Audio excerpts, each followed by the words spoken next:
토요일 아침 라운키트 시간입니다. 오늘 역대하 17장 1절에서 19절의 말씀을 가지고 하나님께서 주시는 행복의 소리를 들을 수 있는 귀한 시간이 되었으면 좋겠습니다. 여호사밧 왕은 우상을 버리고 다윗의 길로 가며 율법을 백성들에게 가르칩니다. 하나님께서는 유다를 굳건하게 세워주십니다. 아사의 뒤를 이어서 여호사밧이 왕이 됩니다. 그는 스스로 강하게 하여 나라를 방비하죠. 견고한 성읍에 군대를 주둔시키고 유다 땅과 정복한 에브라임 땅에 영문을 두어 방비합니다. 하나님께서는 다윗의 처음 길로 행하여 오직 하나님께 구하며 그의 계명을 행하고 이스라엘의 행위를 따르지 아니한 여호사밧과 함께 하셨습니다. 하나님께서는 나라를 여호사밧의 손에서 견고하게 하시고 유다의 무리들이 여호사밧에게 예물을 드림으로써 여호사밧 왕은 부귀와 영화를 누립니다. 그는 전심으로 여호와의 길을 걸어 산당과 아세라 목상들을 제거합니다. 여호사밧 왕은 왕위에 있은 지 3년째 되는 해에 방백들과 레위 사람들, 제사장들을 유다의 모든 성읍들에 보냅니다. 그리고 그들로 하여금 하나님의 율법을 모든 성읍의 백성들에게 가르치게 합니다. 하나님께서는 유다 사방의 모든 나라에 두려움을 심어주어 유다를 두려워하게 하십니다. 블레셋과 아라비아 사람들은 여호사밧에게 예물을 드릴 정도로 두려움을 심으셨습니다. 여호사밧은 점점 더 견고한 요새와 국고성들을 세우고 유다의 여러 성에 용맹스러운 군사를 주둔시킵니다. 여호사밧의 휘하에는 100만 명이 넘는 군사가 세워집니다. 적용을 위해 함께 나누기를 원합니다. 이 시간에는 두렵게 하시는 하나님에 대해서 먼저 나누기를 원합니다. 오늘 말씀해 보면 하나님께서는 유다 사방의 모든 나라에 유다를 두려워하는 마음을 주셨다고 말씀하고 있습니다. 거기에다가 하나님께서는 여호사밧 왕에게 부귀와 영화를 크게 떨치게 하십니다. 그러한 여호사밧 왕의 삶을 이렇게 말씀하고 있죠.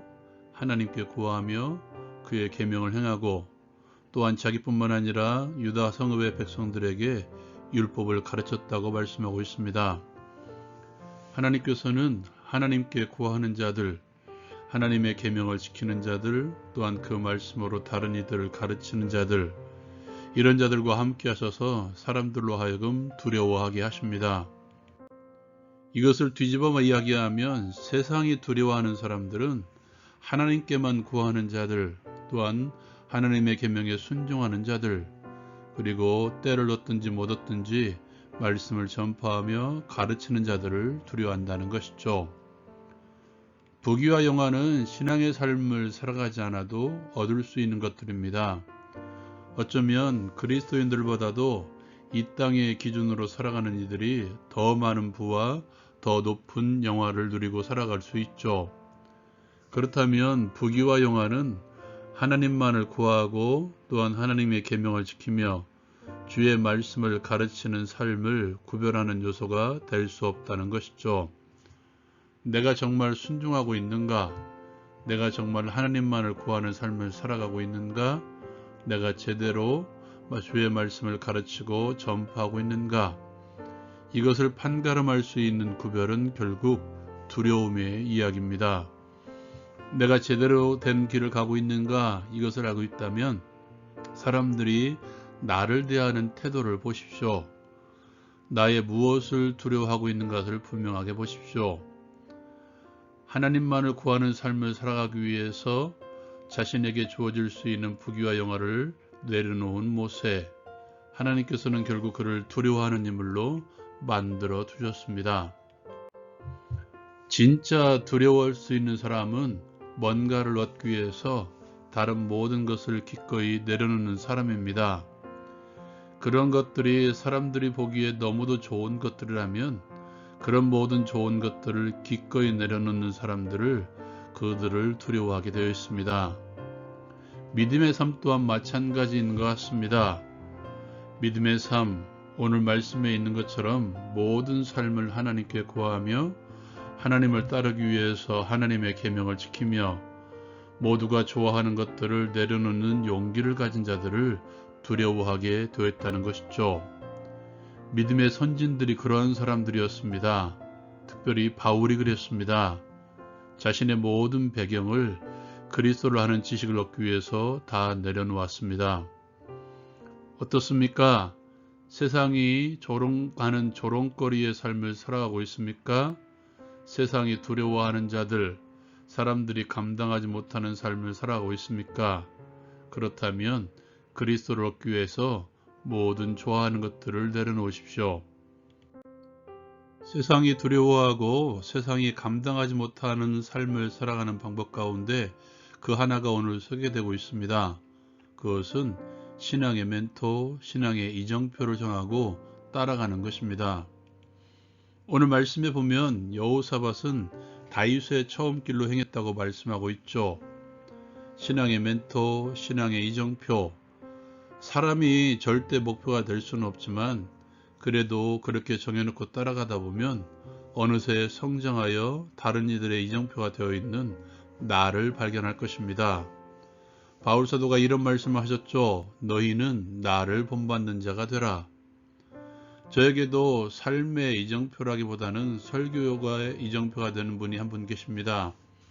이분의 설교를 들으면 그의 설교에서 십자가가 들리고 예수 그리스도의 냄새가 나며 그렇게 전함으로써 나의 마음을 휘집어 놓습니다. 삶의 이정표가 되는 이들을 정할 때 예수 냄새가 나는 이들을 삶의 이정표로 정하십시오. 그도 넘어질 수 있지만 그래도 그만큼은 따라갈 수 있을 것입니다. 또한 이런 삶의 이정표가 되는 이들을 따라가다 보면 이런 생각이 들 때가 있습니다. 나도 그렇게 이정표가 되고 있는가? 하나님께 구하고 말씀을 지키며 하나님의 말씀을 가르치고 전파하는 주 안에서 살아가는 또한 예수 냄새 나는 삶의 이정표가 되고 있는가? 그런 생각이 들 때 결국 함부로 삶을 살아가면 안 되는, 그렇다고 남에게 보이기 위한 삶이 아니라 복음의 삶을 제대로 살아가기 위한 삶에 대한 헌신을 하고자 하는 저를 발견합니다. 제가 제대로 살고 있다는 것이 아니라 복음의 삶에 대한 고민을 하고 있다는 것이죠. 삶의 이정표가 되는 사람이 있습니까? 삶의 이정표가 되어주는 삶을 살아가고 있습니까? 이 마음으로 오늘도 예수 냄새 나는 삶에 대한 고민이 있었으면 좋겠습니다. 모든 삶 속에서 하나님께만 구하게 하옵소서.